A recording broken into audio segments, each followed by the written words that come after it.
Hello student, मैं प्रेम sir एक बार आपका बहुत बहुत वेलकम करता हूं हमारे यूट्यूब चैनल कॉमर्स एकेडमी में।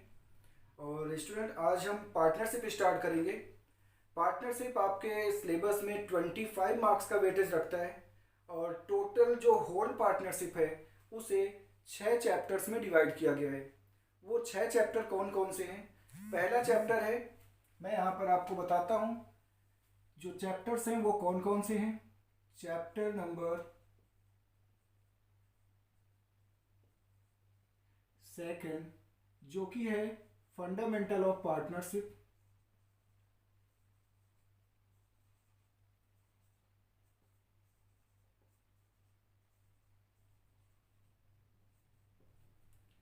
चैप्टर नंबर थर्ड है valuation of goodwill.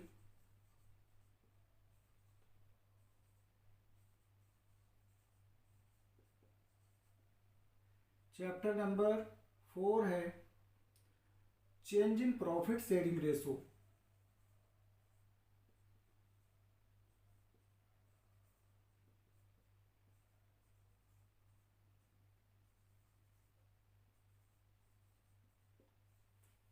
Chapter number five है admission of a new partner.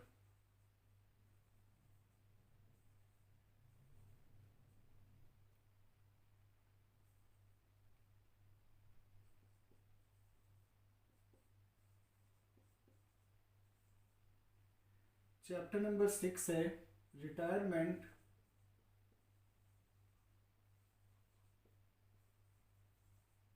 And death of a partner. और पार्टनरशिप का लास्ट चैप्टर है seventh, dissolution of partnership firm. तो जो partnership है पूरा का पूरा वो इन 6 चैप्टर्स में डिवाइड किया गया है, जिसे हम सिस्टमेटिकली करेंगे एक वन बाय वन। तो आज हम स्टार्ट करेंगे सबसे पहले फंडामेंटल ऑफ पार्टनरशिप। ठीक है, तो फंडामेंटल ऑफ पार्टनरशिप स्टार्ट करते हैं, जो कि सेपरेटली 10 मार्क्स का है। हमें यह भी ध्यान रखना है कि बहुत इंपॉर्टेंट चैप्टर है, ये 10 मार्क्स का है। और 10 मार्क्स को ध्यान में रखते हुए इस चैप्टर को हम आज स्टार्ट करेंगे।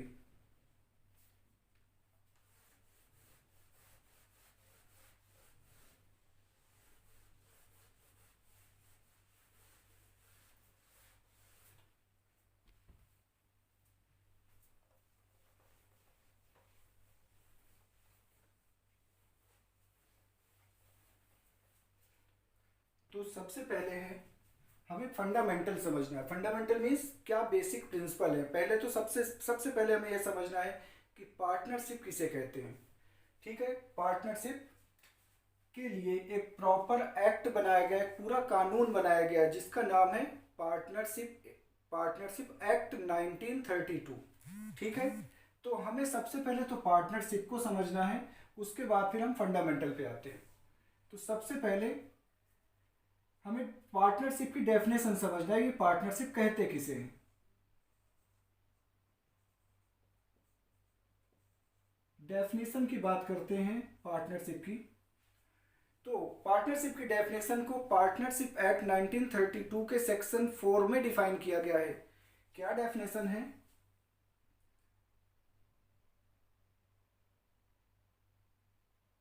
As per section 4 of the Indian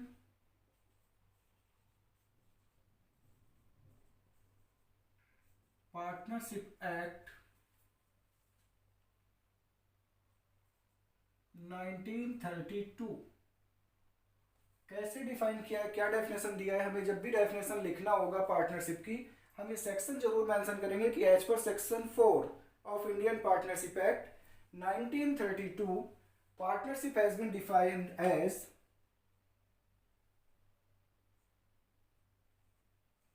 partnership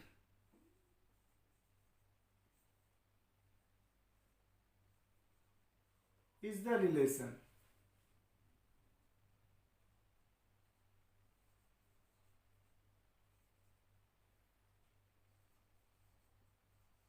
between the persons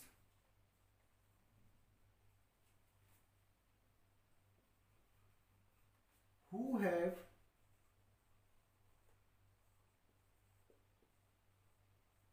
agreed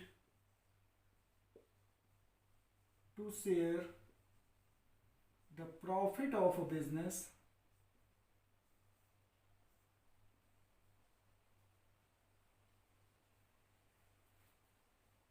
carried on by all or any of them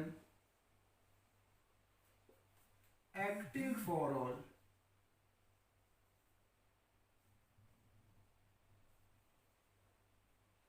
तो ये डेफिनेशन पार्टनरशिप एक्ट में दी गई है। हमें पहले डेफिनेशन को अच्छे से समझना है और डेफिनेशन के बाद इस डेफिनेशन में, ये डेफिनेशन बहुत ही कॉम्प्रिहेंसिव डेफिनेशन है, इसमें पार्टनरशिप की जो 6 कैरेक्टरिस्टिक्स होती हैं वो 6 की 6 कैरेक्टरिस्टिक्स इस पार्टनरशिप की डेफिनेशन में इंक्लूड है। ठीक है, तो सबसे पहले हम कैरेक्टरिस्टिक्स समझते हैं और पहले तो मैं मीनिंग आपको क्लियर कर देता हूं कि पार्टनरशिप क्या है। एक रिलेशन है। बिजनेस में जो पार्टनरशिप रिलेशन बनता है, देखो सोसाइटी में हमारे रिलेशन हमारे सोशल रीजन से बनते हैं, बट बिजनेस में रिलेशन किससे बनता है? एग्रीमेंट से। तो हम साथ साथ कैरेक्टरिस्टिक्स भी इसकी समझेंगे।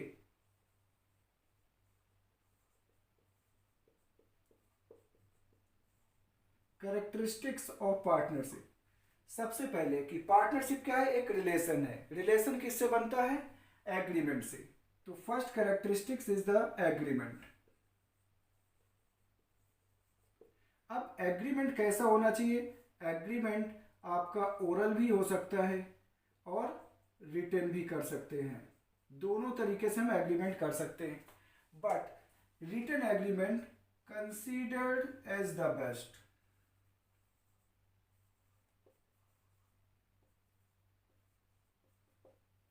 रिटन एग्रीमेंट हमेशा बेस्ट समझा जाता है for future disputes.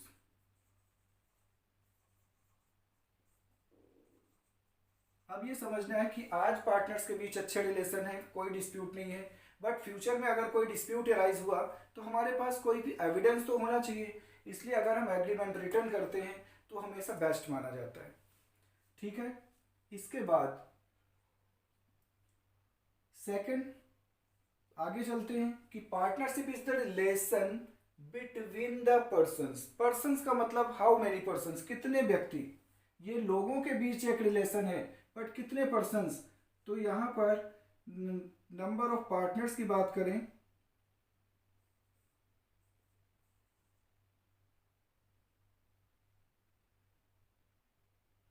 Number of partners, तो यहां पर नंबर ऑफ पार्टनर्स कितने हो सकते हैं? या आप यहां पे पॉइंट दे सकते हैं 2 और मोर पर्सन्स, 2 और मोर पर्सन्स। तो बात आती है कि नंबर ऑफ पार्टनर्स कितने हो सकते हैं। तो नंबर ऑफ पार्टनर्स की बात करें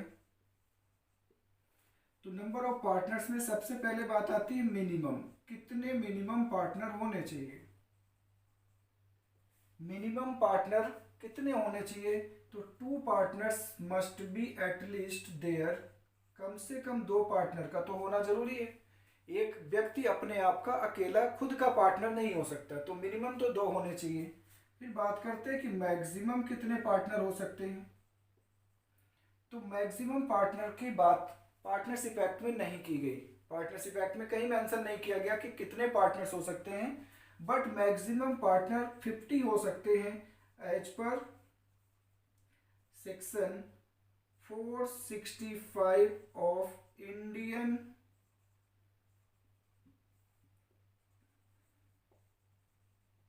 कंपनीज एक्ट 2013।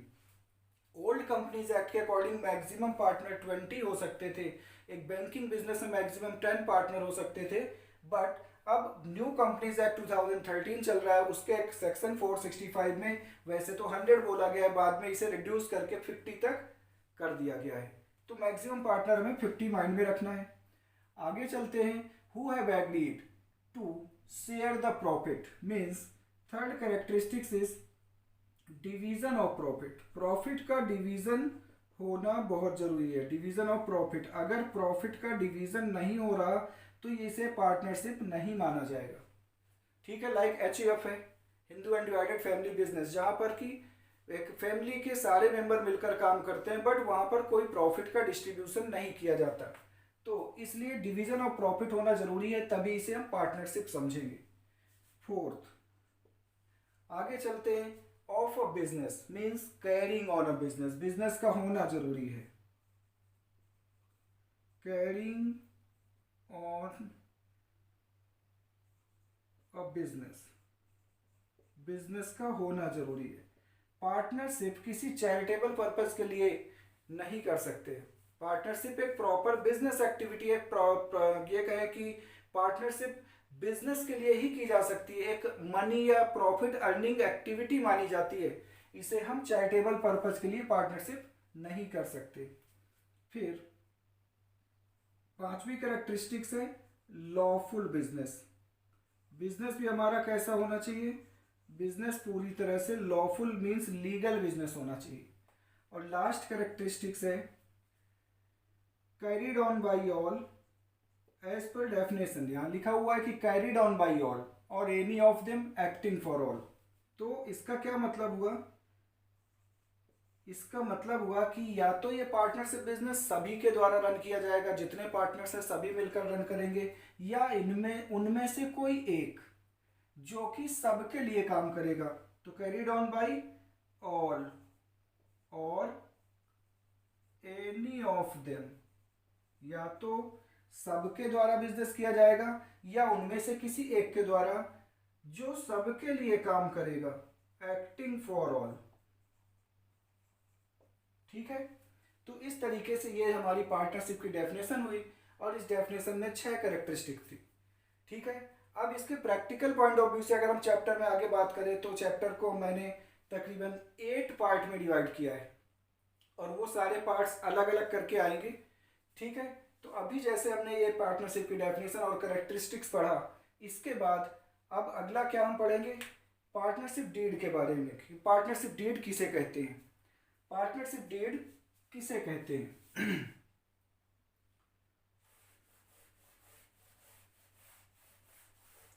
पार्टनरशिप डीड एक रिटन एग्रीमेंट है जो कि पार्टनर्स के बीच में किया जाता है। अब आप समझें कि अगर हम एग्रीमेंट की बात करें तो एग्रीमेंट तो हम कैसे भी ब्लैंक पेपर पे कर सकते हैं, A4 शीट पर कर सकते हैं, रजिस्टर्ड या कॉपी के पेज पर कर सकते हैं। बट पार्टनरशिप डीड होने के लिए प्रॉपर सिस्टम है कि मिनिमम 200 रुपीज़ के स्टैम्प पेपर पर ही पार्टनरशिप डीड बनाई जाती है। पार्टनरशिप फर्म का रजिस्ट्रेशन कराना कंपलसरी नहीं है, हम विदाउट रजिस्ट्रेशन पूरी तरह से लीगल बिजनेस कर सकते हैं। बट पार्टनरशिप डीड अगर हम बनाते हैं तो हमारे पास एक तो एविडेंस हो जाएगा, दूसरा कोर्ट के लिए ये प्रूफ के रूप में काम करेगा, और रजिस्ट्रेशन करा लेते हैं तो हमें बहुत सारे एडिशनल बेनिफिट्स भी मिल जाएंगे। ठीक है, तो पार्टनरशिप डीड क्या है? पार्टनरशिप डीड के बारे में समझते हैं।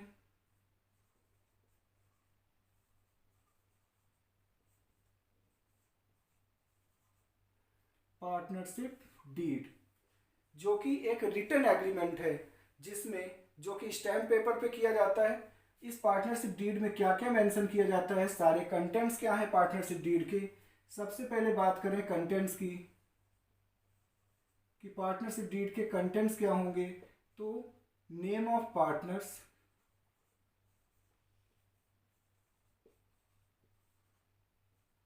And their address,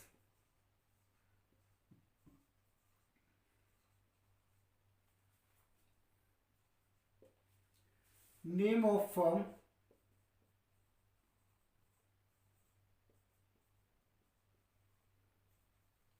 and its address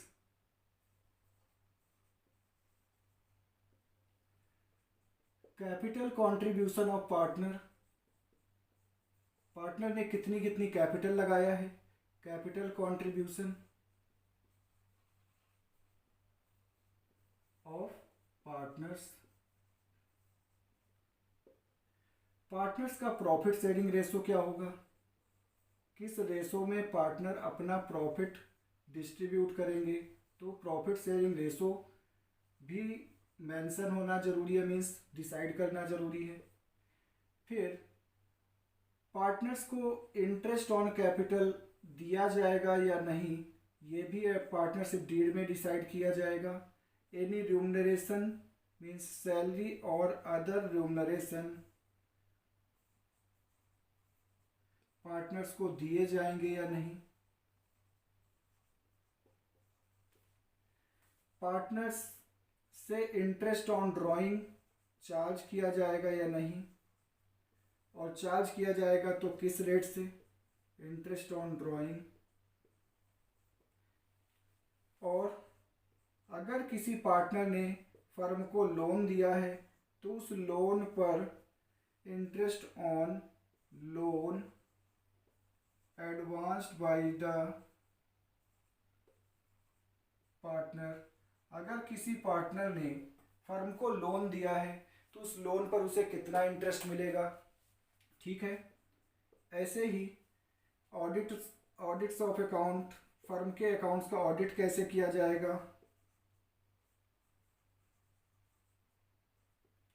अगर कोई पार्टनर एडमिशन लेना चाहता है तो एडमिशन का क्या क्राइटेरिया होगा, rules regarding admission of a partner.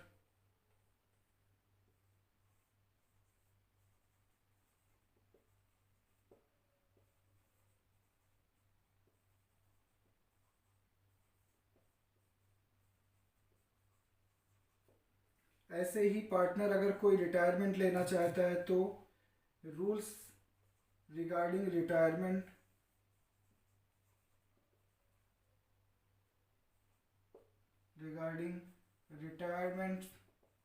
क्या होगा, मीन्स पार्टनर कितने दिन पहले नोटिस सर्व करेगा।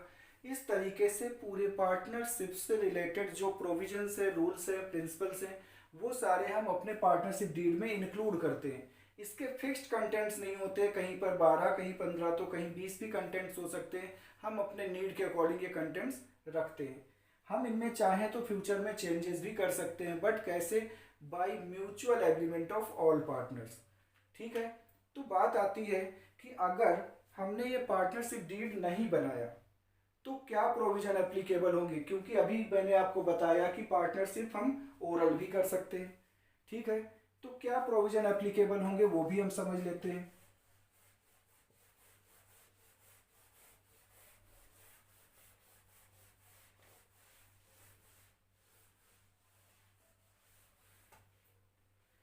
क्योंकि पार्टनरशिप डीड बनाना कंपलसरी नहीं है, तो बात आती है provisions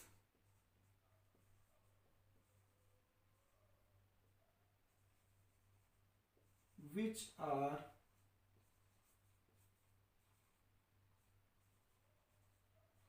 applicable in the absence of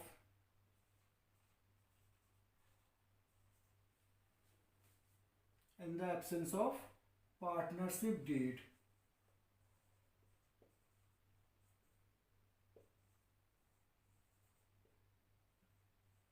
इसका क्या मतलब हुआ, इसका मतलब हुआ कि अगर पार्टनर्स ने आपस में बिजनेस तो स्टार्ट कर दिया ओरल एग्रीमेंट करके, कोई पार्टनरशिप डीड नहीं बनाया, तो पार्टनर्स के बीच में आपस में क्या क्या प्रोविजन एप्लीकेबल होंगे, तो following 5 provisions will be applicable. Following 5 provisions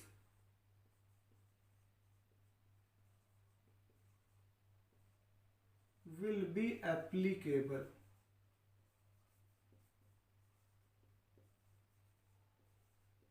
वो 5 प्रोविजन क्या है जो एप्लीकेबल होंगे। सबसे पहला है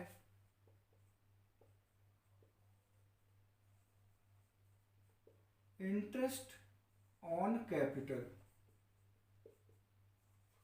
तो पार्टनरशिप में अगर हमने अपने कोई पार्टनरशिप डीड नहीं बनाई तो इंटरेस्ट ऑन कैपिटल किसी भी पार्टनर को नहीं दिया जाएगा, नॉट अलाउड।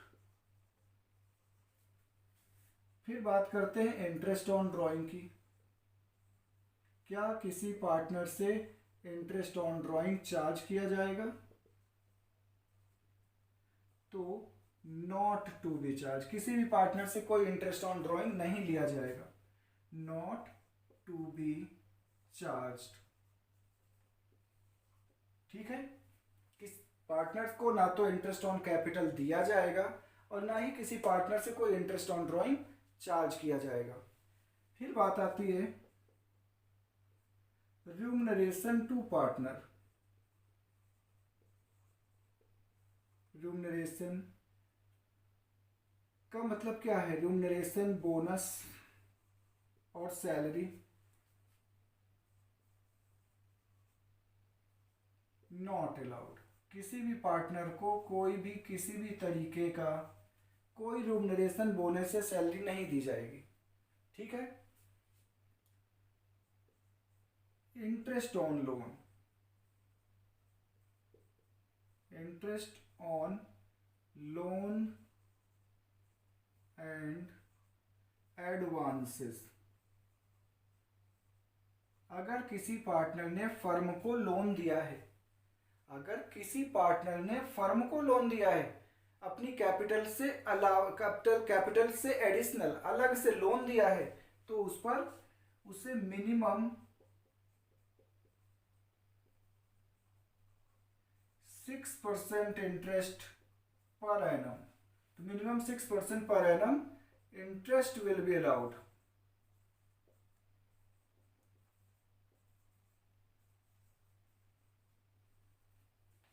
ठीक है। और लास्ट पॉइंट है शेयरिंग और डिवीजन ऑफ प्रॉफिट।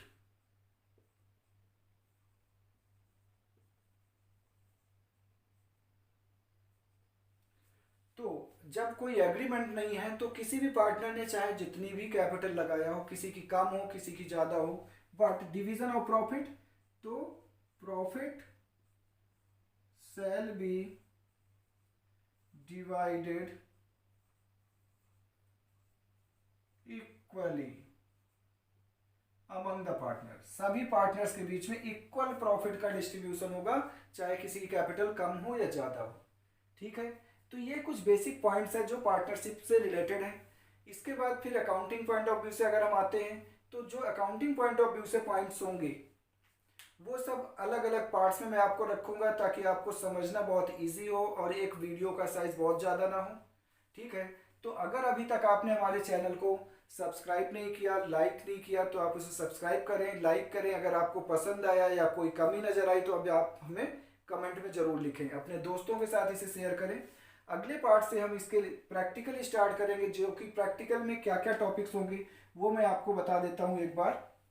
जो पार्ट्स होंगे इसके, उन पार्ट्स के अकॉर्डिंग ही वीडियो आपको मैं बना कर दूंगा।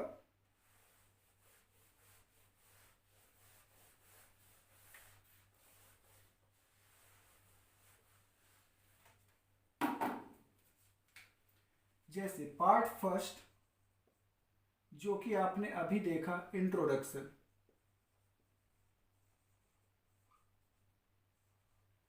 Introduction of partnership.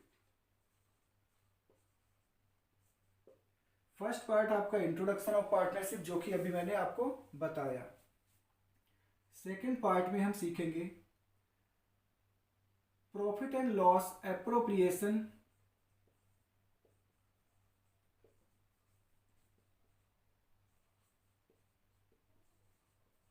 Appropriation account के बारे में एंड पार्टनर्स कैपिटल अकाउंट के बारे में।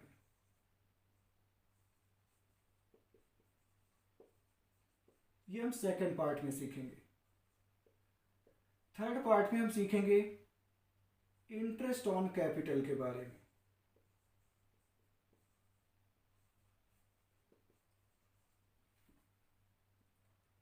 जो फोर्थ पार्ट होगा वो इंटरेस्ट ऑन ड्राइंग पर बेस्ड होगा।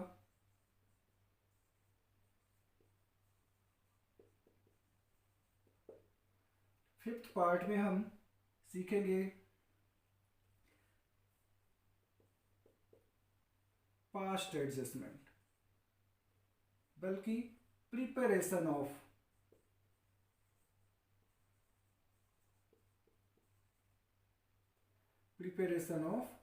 Profit and loss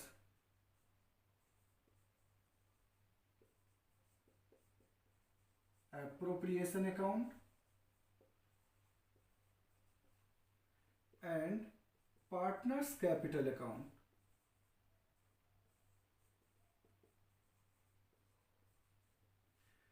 six part में हम सीखेंगे past adjustment,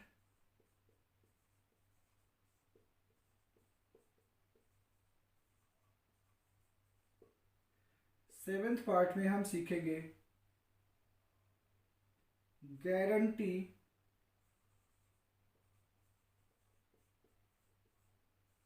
of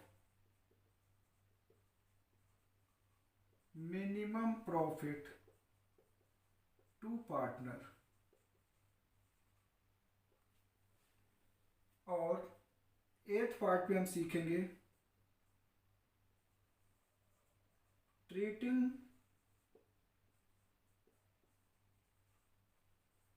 manager as a partner.